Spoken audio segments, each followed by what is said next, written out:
Hello दोस्तों, welcome to our YouTube channel. आज मैं आपके साथ डिस्कस करूंगा रिवोल्ट ऑफ 1857 के बारे में। ये जो रिवोल्ट ऑफ 1857 है, ये मोस्ट इंपॉर्टेंट टॉपिक है हमारी मॉडर्न हिस्ट्री का। ठीक है, इससे आप कोई भी एग्ज़ाम उठा के देख लो, उधर से आपको अगर हिस्ट्री है उसमें तो 2 से 3 क्वेश्चन तो आपको दिखेंगे ही दिखेंगे। ठीक है, हिस्ट्री में जो मॉडर्न हिस्ट्री है इसमें इधर से रिवोल्ट ऑफ 1857 से क्वेश्चन होते ही होते हैं। ठीक है, तो सबसे पहले हम शुरू करते हैं। रिवोल्ट ऑफ 1857 को माना जाता है ये जी हमारा important landmark in the history of India. ठीक है, तो इस टाइम पे जी गवर्नर जनरल कौन थे इंडिया के? वो थे हमारे लॉर्ड कैनिंग। ठीक है, इनका टाइम पीरियड याद रखना है हमने। ठीक है, 1856 टू 1862। ठीक है, लॉर्ड कैनिंग नाम याद रखना है आपने, लॉर्ड कैनिंग। उसके बाद है काज क्या थे इसके? ठीक है, इसके काज से ये था जो रिवोल्ट था नेटिव रूलर का था। मतलब कि जैसे उस टाइम जो इंडिया था ना, इधर छोटे छोटे मतलब राज्य थे, जैसे अभी स्टेट्स है ना, वैसे ही उस टाइम भी छोटी छोटी स्टेट थी। आपने सुना होगा कि बहुत ज़्यादा स्टेट थी, 500 कुछ करके। ठीक है, तो वो स्टेट थी तो उन पे अलग अलग राजा रूल करते थे। मतलब अलग हर एक राज्य का अपना अपना अलग रूलर था। ठीक है, तो डलोजी था जो लॉर्ड डलोजी थे जो इनके ब्रिटिश के। लॉर्ड डलोजी ने क्या किया था, अनेक्स कर लिया स्टेटों को, मतलब कि हड़प लिया था। ठीक है, स्टेटों के ऊपर अपना कब्जा कर लिया था बाय डॉक्ट्रिन ऑफ लैप्स। ठीक है, डॉक्ट्रिन ऑफ लैप्स से। ठीक है, ये एक डॉक्ट्रिन ऑफ लैप्स क्या थी, एक एक मतलब रूल था। इसमें क्या होता था कि मतलब जिस भी राजा का ना कोई भी आगे बच्चा नहीं है तो उसको क्या करना पड़ेगा, उसको जो अपना राज्य है वो अंग्रेजों को देना पड़ेगा। ठीक है, ब्रिटिश ले लेंगे उनसे उनका राज्य। ठीक है, तो कई ऐसे राजा थे, ठीक है, तो जिनके आगे बच्चे नहीं थे तो उनको क्या करना पड़ा, अपना राज्य देना पड़ा। ठीक है, तो इसकी वजह से था जो मतलब कि उनके जो जो उनके अडॉप्टेड बच्चे थे। ठीक है, जैसे जिनका भी राजा का अपना बच्चा नहीं था, उन्होंने क्या किया होता था कि बच्चा अडॉप्ट किया होता था।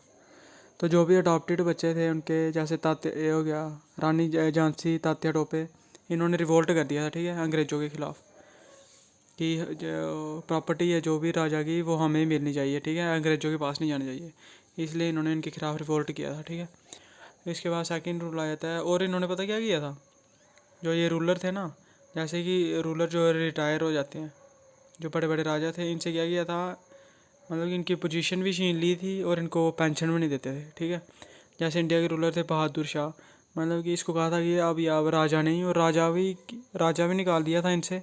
मैं राजा नाम भी निकाल दिया, अब इनको राजा नहीं बोलते थे और ना इनको पेंशन दिया करते थे। ठीक है, डिस्क्रिमिनेशन वेज इंडियन सिपाही इन पेमेंट एंड प्रमोशन।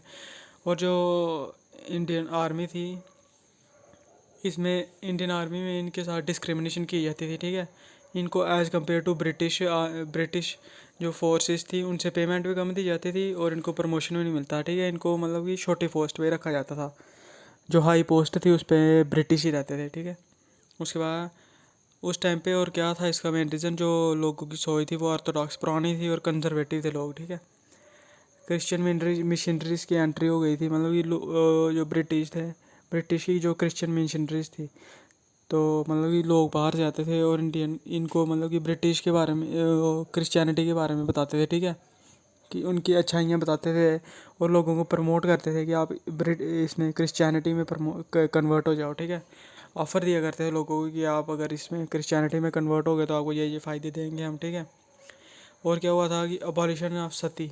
ठीक है, और विडो रीमैरिज, अबॉलिशन ऑफ सती करती थी। ठीक है, मतलब जो सती प्रथा थी ना उसको भी बंद कर दिया था, और जो विडो थी विडो को भी रीमैरिज करने की परमिशन दे दी थी। ठीक है, ये इसके जी जो काजेज थे। ठीक है, उसके बाद और आ जाता है grievous of craftsman pheasant and जमींदार, जो था मतलब कि इंडस्ट्री को भी पूरी तरह इन्होंने बर्बाद कर दिया। ठीक है, मतलब कि इधर क्या करते थे, ये सिर्फ कच्चा माल होता है ना जो रॉ मटेरियल, ठीक है, रॉ मटेरियल इंडिया से लेते थे और क्या करते थे, रॉ मटेरियल इंडिया से ले जाते थे इंग्लैंड में इनके पास मशीनरीज थी।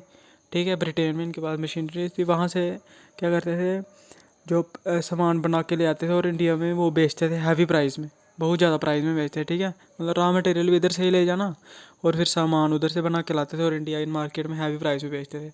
और उसके बाद क्या था, जो लॉस ऑफ पीजेंट लैंड। ठीक है, ये बता रहा हूँ मैं, loss of peasant land to money land, मतलब कि जो गरीब मजदूर थे, जो गरीब किसान थे, वो उनकी लैंड थी, जो लैंड भी उन्होंने अपनी खो दी थी मनी लैंडरों को। ठीक है, जो बड़े बड़े मतलब कि सेठ थे जो पैसे उधार पे देते थे। ठीक है, इनने जो गरीब किसान था उन्होंने लैंड खो दी थी, क्योंकि किस वजह से, due to land revenue and policy of British.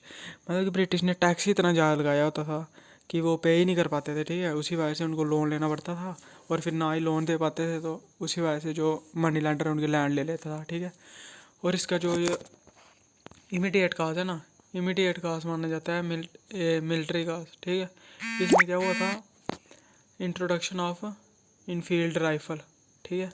एक मतलब कि उस टाइम अंग्रेज़ों ने एक मॉडर्न राइफ़ल आई थी, ठीक है।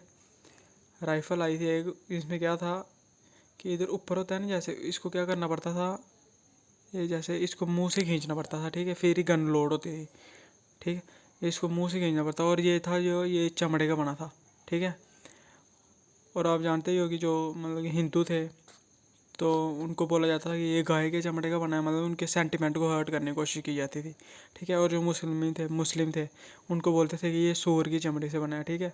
वो तो आपको पता है कि इसको मुंह लगाएंगे नहीं फिर, ठीक है। तो उनके सेंटिमेंट को हर्ट करने की कोशिश की गई थी इधर, ठीक है। तो फिर क्या हुआ था, फाइनली मंगल पांडे था, एक सिपाही था, जिसने क्या किया था, रिवोल्ट बैक कर दिया था। और जो माना जाता है कि जो 4 ऑफिसर थे ना उनको गोली मार दी थी, ठीक है। और इनको अरेस्ट करने के लिए बोला गया बाकी जो थे सिपाही थे उधर, और उन्होंने इसको अरेस्ट नहीं किया, ठीक है। उन्होंने भी इसका साथ दिया था, ठीक है। और ये कांड हुआ था 29 मार्च 1857 को, ठीक है। उसके बाद आता है causes of revolt. Causes centre of revolt, centre of revolt मान ये देखो आप, एक था इसका दिल्ली से कौन इसको लीड कर रहा था, बहादुर शाह, जो कि लास्ट मुगल एम्परर थे इंडिया के, ठीक है। और उसके बाद आता है जनरल बख्तावर खान, मतलब कि मेन तो लीड यही कर रहे थे जनरल बख्तावर खान, ठीक है। बहादुर शाह का तो सिर्फ नाम था, ठीक है। जनरल बख्तावर खान ही लीड कर रहे थे। कानपुर से कर रहे थे नाना साहिब, और नाना साहिब के साथ मैं बोल के इधर इधर लिखना है आपने, तांत्या टोप, तांत्या टोपे बोलते हैं इनको, नाम ऐसे लिखते टोप है, बोलते टोपे, ठीक है। कानपुर से करे नानिया साहिब और तांत्या टोपे। लखनऊ से कर रही थी जी हमारी बेगम हजरत महल लीड, ठीक है। झांसी से तो आपको सबको पता ही होगा, रानी लक्ष्मीबाई कर रही थी, ठीक है। और बिहार में एक जगह एरे, उधर से कर रहे थे कुंवर सेन, ठीक है। और बरेली से कर रहे थे खान बहादुर खान, ठीक है। ये आपने याद रखना है, ठीक है। ये मोस्ट इंपॉर्टेंट पॉइंट है इसके, ठीक है। यही है, इसमें से ही क्वेश्चन बनते हैं, ठीक है। मोस्टली यही कि इस सेंटर से कौन लीड कर रहा था, ठीक है। और इधर से आपके लिए मोस्ट इंपॉर्टेंट क्वेश्चन बनेगा कि गवर्नर जनरल बताओ हमें। गवर्नर जनरल आपने बताना है, लॉर्ड कैनिंग है, ठीक है। उसके बाद आपको पूछ सकते हैं कि इमीडिएट काज क्या था इसका, बता देंगे आपको कि इमीडिएट काज क्या था, कि लॉर्ड डॉक्ट्रिन ऑफ लैप्स हो गई, जैसे यही पीजेंट पूछ सकते हैं। और फिर ये एक ऑप्शन दिया होगा आपको कि इंट्रोडक्शन ऑफ इनफील्ड राइपर तो आपने इसी को टिक करना है, ठीक है। इंट्रोडक्शन ऑफ इनफील्ड राइपर यही इमीडिएट काज है, ठीक है।